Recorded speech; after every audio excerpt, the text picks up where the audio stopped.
Lauren won the hyperpigmentation giveaway, so we're prioritizing her question for an answer.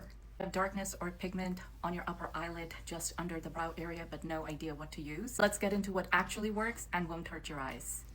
First, just why is this area so tricky?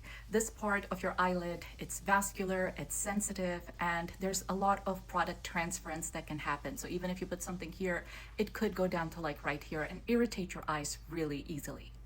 That's why most products will tell you to avoid the eye area.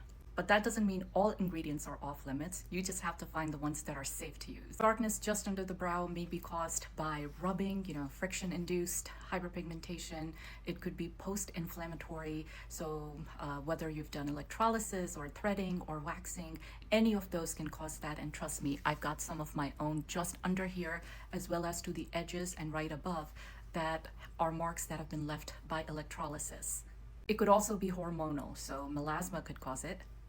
And last but not the least, it could definitely be sun exposure. This area does get UV exposure. So many of us forget to put sunscreen over our eyes or are not even aware that we should do so.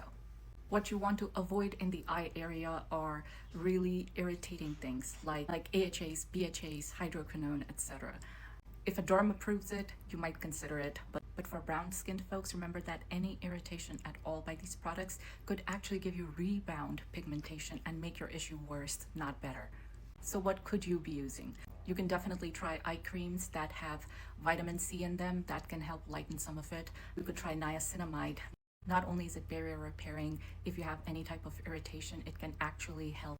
You can also try eye creams with bakuchiol. Bakuchiol is the natural alternative to retinol. It takes a bit longer to be effective, but it is effective. I actually started out my own journey with dark circles and pigmentation around the eyes with bakuchiol for months before I switched to a retinol eye cream. And last, of course, is something with a retinol or a retinal. You do want to be mindful of how frequently you start using it.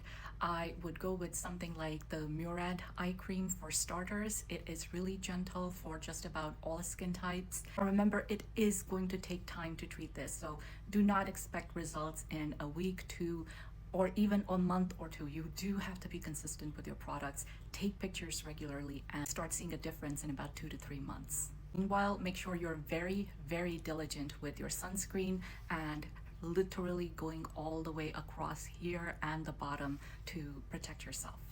If you're using a bakuchiol eye cream, then you could use it twice a day. If you're using a retinol-based eye cream, then that's something you do need to limit to just once a day at night. Hope this helps.